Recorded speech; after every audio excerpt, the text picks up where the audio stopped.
Okay, kasi sino nag-recruit sa'yo sa Lucky South 99? I refuse to testify po. Saan ka nag-college? This will not incriminate you. It will po. What? Ang tinatanong ko, saan ka nag-college? Sabi mo, Pilipina ka, di ba? Did you study in the Philippines?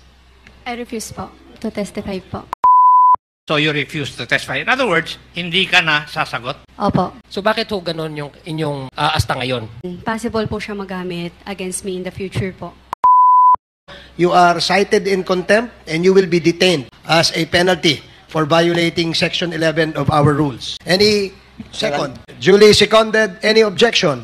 Hearing none, the motion is approved.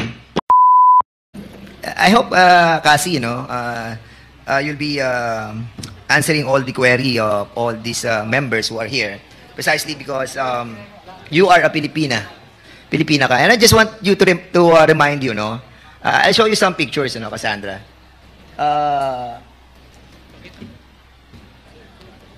Have you seen this? Nakita mo na ba to? These are all the torture victims na nakuha sa cellphone doon sa Porac at sa Banban. All those collected cellphones ay nakalagay itong mga pictures na to. These are victims of torture perpetrated doon sa Porac at sa Banban. Have you seen this? No. First time. Now lang? Okay. I will show you another picture. Ito mga pictures din. Ito naman yung mga namatay. They are 66 foreigners. Hindi makilala kung bakit sila namatay. Lahat sila, almost all Chinese. Natagpuan sila, almost everybody sa Region 3. So, nakita mo na ba sila? Hindi pa? Hindi pa rin? Hindi po. Okay. The reason why I showed you all these pictures is for you to realize the gravity of what you are into right now. Are you a incorporator of Lucky South 99? Hindi po. Hindi ka incorporator ng Lucky South 99? Never? Remember, you are under oath. Member ka or not?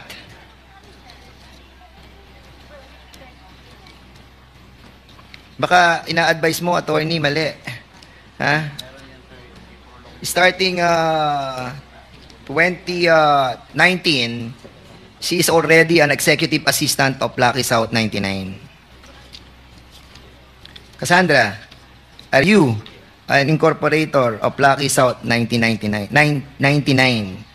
since 2019 to the present? I think assistant lang po, pero hindi siya incorporator. You are an executive assistant. Tawag po dito, authority. 2019.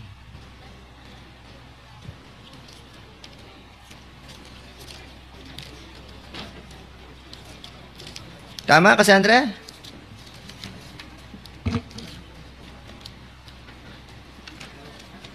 Okay. Kailan ka naging executive assistant ng Lucky South 99?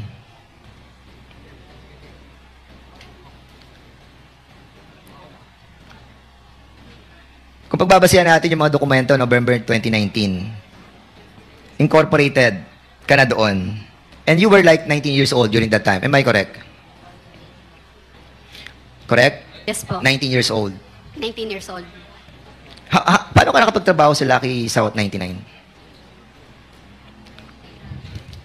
Mr. Chair, I refuse po to answer. Mr. Chairman. Mr. Chair, point of order. Point of order. What is the point of order of the...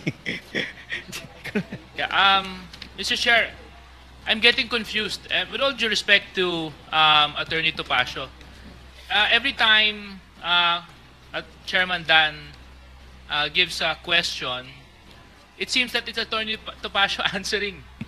So I think we should. No, I've been watching you and you've been whispering. So can we please give the resource person the opportunity to answer truthfully? Attorney Topacio, may we ask you to refrain from answering in behalf of your client? As we clearly stated earlier, the role of the counsel is only limited to advising your client of his or her constitutional rights in this committee hearing. So, Cassie, ikaw ang sumagot. Okay? Yes. Thank you. Attorney Tapasio, with all due respect, no, I mean, I don't mean no offense to you, but it's just that let's allow the resource person the freedom to explain her side and to explain how she's involved or not involved in this situation, because this is her opportunity to clear her name. Thank you very much, Mr. Chair. Okay, kasi sino nag-recruit sa'yo sa Lucky South 99? I refuse to testify po. Okay, yun ang una mong ano, no? Yun ang una mong trabaho sa Lucky South 99? I refuse to testify po. Sorry, Mr. Chair. Tinatanong ko lang kung ano yun ang una mong trabaho. Pwede mo naman sabihin iba ang trabaho mo, di ba? Anong unang trabaho mo sa buhay mo? Pasensya na po ulit. I refuse to testify po. Saan ka nag-college? This will not incriminate you. It will po. What? Ang tinatanong ko, saan ka nag-college? I refuse to Sabi mo, testify Pilipina po. ka, di ba? Did you study in the Philippines? I refuse po to testify po. Mr. Chair? Attorney Topacio, Can let we- this be a warning to you to please allow your client to respond to the question. We will, these are simple questions. Tinanong lang, saan siya nag-aral, saan siya nag-college? Right against self-incrimination? Please. This is a warning, Attorney Topacio. Let her answer. Kasi, Mr. Chair. ano mo lang, sagot mo lang ng tama ito. Dahil yung tanong na kung saan ka nag-aral ay hindi naman incriminating sa'yo. Bakit refuse to answer? Papipilitan kami i-contempt ka. Mr. Chairman, parang Yes, yung sa paper ni Cassandra, pero nakagad sagot na pinuturo ni Attorney Topacio eh. Di ba? So I will give you another chance, Attorney Topacio. Mr. Chairman. Please proceed, Congressman Fernandez. Okay, I'll be asking Ronaldin Baterna. Ronaldin Baterna. In the last hearing, you were testifying, no? During that time, you told us that you have a checking account. And this checking account, yung checking account na pinirmahan mo, sinabi mo binigay mo kay Cassandra, di ba? At yung milyong-milyong piso na dumaan doon sa checking account, sabi mo, ibinigay mo kay Cassie. Is this correct? Yes po, Mr. Chair. Okay. So, Cassie, ang sabi ni Ronaldin Baterna, who happens to be in the Lucky South 99 and in the Wilwin Corporation, binigay niya yung mga cheque sa'yo at maraming milyon-milyon ang dumaang pera dito. So, ginamit mo yung checking account. Pasensya na po talaga. I refuse to testify po. Mr. Chair. Mr. Chair. We'll change na lang the question if she feels that it will incriminate her. Okay, We will with the be... indulgence of Congressman Fernandez. Yes, is this a short interjection? Mr. Chair, Please proceed. I move to cite Cassandra in contempt. Second, There is a motion to cite Cassandra Ong in contempt for Mr. Chairman, violation of Section 11, Paragraph A and C of the Rules of Procedure governing inquiries in aid of legislation. Duly seconded. Do I hear any objections? Mr. Hearing Chair. none. Mr. Chair. Apologies, Mr. Chair. This is not an objection, but just a manifestation. In the spirit of due process, may we ask that the witness explain why she should not be cited in contempt? If she has any reason We'll give her whatsoever. that privilege. As, Thank you very much, Mr. Chair. Chairman, Picture 3, lagay mo yung picture 3. Kamo kaya naka-JI. Picture 3. Chairman, just a point of clarification. Okay, Congressman Paduano. Thank you, Mr. Chairman. Mr. Chairman, before we rule with the motion that was made by Chairman Co-Chair Abante, kasi there's a contempt order now for Ms. Cassandra Ong, in which her violation is refusal to be present in the previous hearing until he was cited in contempt, Mr. Chairman. Now, what will happen to that first contempt order of this committee, Mr. Chairman? So, dalawang contempt? This is, this is the first. The motion made by Congressman Abante has not been ruled yet. Yeah, that's why Because there was an interjection by Congressman Gutierrez, and then the chair recognized Congressman Paduano for your interjection as well. So there's no decision yet as to the motion to cite her in contempt. Now, if there are no other obstructions, can we now rule on the motion? Mr. Chairman, Oh yes, please. what will Congressman be Paduano. what will be the proper position with regards to my query? That this is the first time in the history, in my 11 years in Congress, for those cited in contempt, 2 contempt orders. Mr. And Chair, I'm just checking the process in on our internal rules. I will never object, Mr. Chairman, but what I'm saying is, we have already issued a contempt order for Cassandra Ong. Now, if we will approve that motion by Congressman Chairman Nabante, sabi ko nga, this will be the first time that a resource person was... Mr. Chairman, can I move for 1 minute suspension? 1 minute suspension. Hearing is resumed. Okay, earlier, the parliamentary status is that there is a motion to cite Cassandra Ong in contempt for the second time for violating Section 11, Paragraph A and Paragraph C of the rules. Paragraph C of the rules of the House.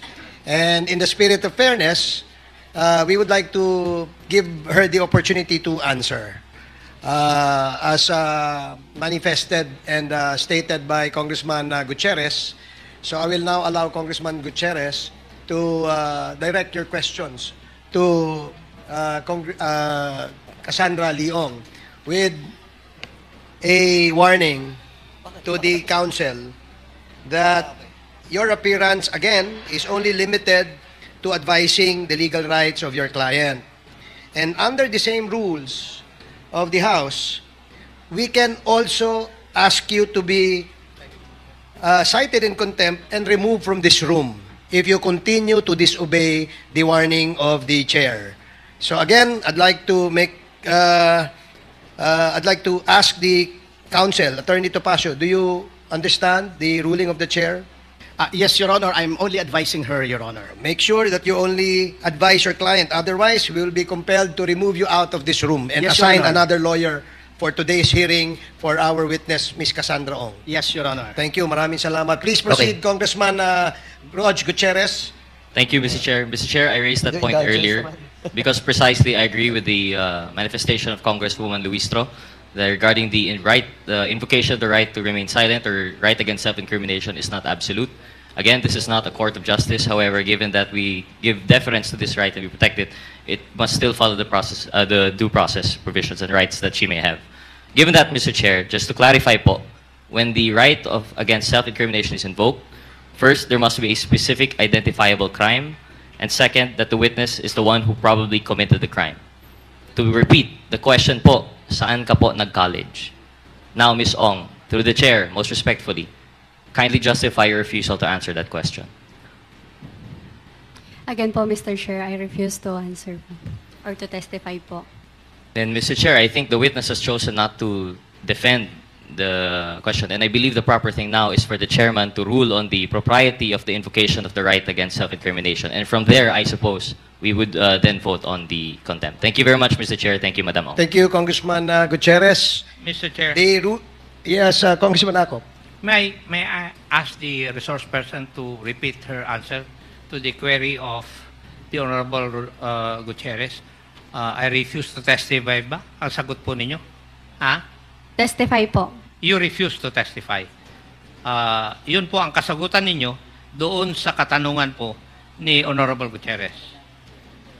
So you refuse to testify. In other words, hindi ka na sasagot? Opo. Mr. Chair, Mr. Chair. Mr. Chair. just in germane to that, just an observation. Yes, just an observation po, Mr. Chair. After the motion was raised, citing her in contempt, Congressman Roger Gutierrez asked the chair to allow the witness to explain to the body why she's refusing to answer. Now, Ms. Ong, ang sinasabi lang po ni Congressman Rog, bibigyan ka ng pagkakataon, explain sa amin kung bakit mo nire-refuse yung mga simpleng tanong tulad ng saan ka nag-college na hindi naman ho talaga siya incriminating. So yun lang ho yung binibigay sa iyo. Para maintindihan ho namin kung bakit ayaw mong sumagot. Binibigyan ka namin ng pagkakataon, explain po sa amin kung bakit ganyan yung asta mo na ayaw mong sagutin. Maski yung mga simpleng bagay, like pag tinanong kita anong favorite color mo, sabihin mo, I refuse to testify. So bakit ho ganon yung inyong asta ngayon? Marami pong reason. Una, under oath po ako dito. And possible po siya magamit against me in the future po. Mr. Chair, if I may. Mr. Chair. If the lady, Miss Catherine Leong, refused to answer, no? May I be allowed to ask the documents that they filed in PAGCOR to prove, no? Oh, I'm sorry. So we still have a motion. Mr. Chair. There is. Oh, I'm sorry. I'm Sige, just waiting okay, go for ahead. the members to... Mr. Chair. Is this related to the motion? Yes, Congressman yes. Abante? I just would like to say that we have spent too much time with one witness. So therefore, the motion has been said and there is a second to it. So Mr. Chair, please make a ruling now. Okay, thank you for Mr. Chair. saying that. Parliamentary inquiry, Mr. Chair. Since Ms. Cassandra Leong is already detained in the House, this second contempt will mean detention where? Wala pa. And it does not necessarily mean that it will be here. Thank you, Mr. Chair. That is correct, yes. Now, can the chair make a ruling? Yes, please. Salamat. Maganda. Naintindihan mo ang sinasabi namin, Cassandra.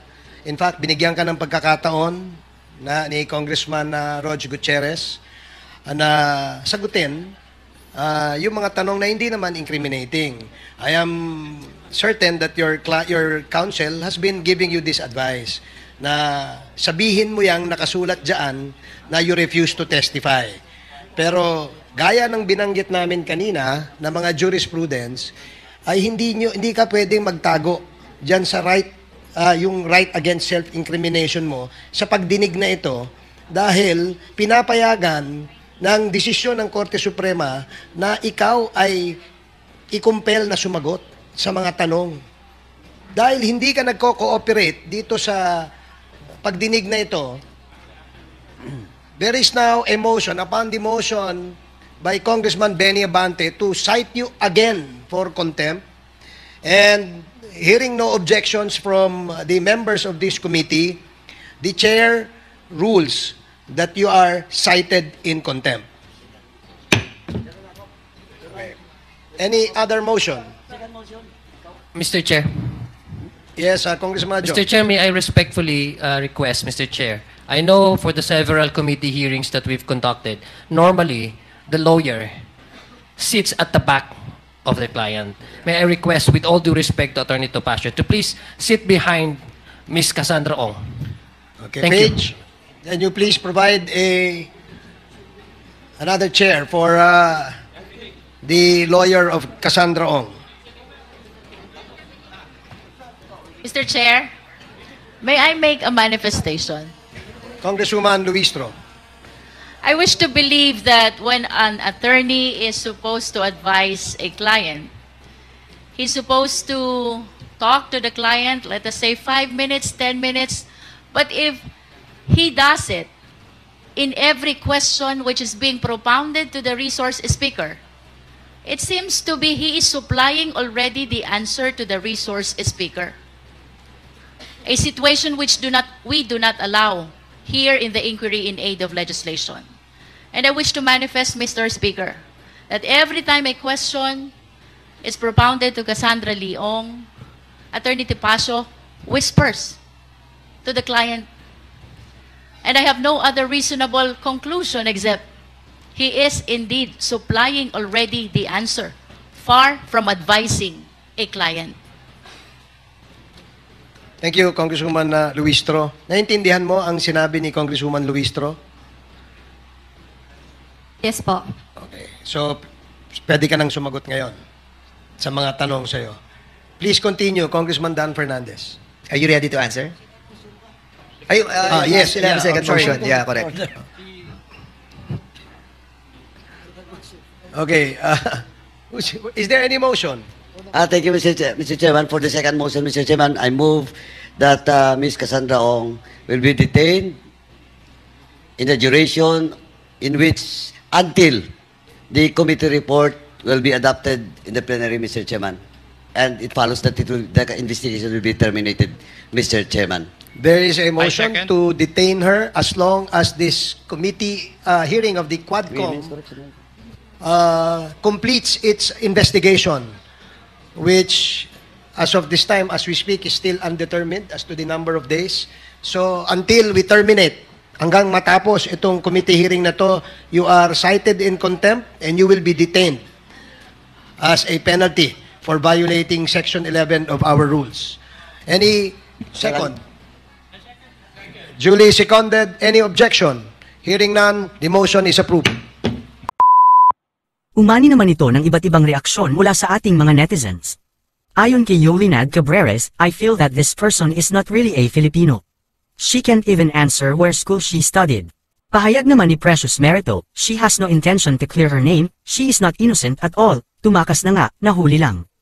At ito naman ang saloobin mula sa ating kababayan na si Dennis Pasilito, perwesyo sa bansang Pilipinas si Ong at pati na rin yung mga ganyan lawyer, dapat hindi na pinapayagan ang mga ganyan sa bansa natin. Mga kababayan, feel free to comment below para maglabas ng saloobin sa balitang ito.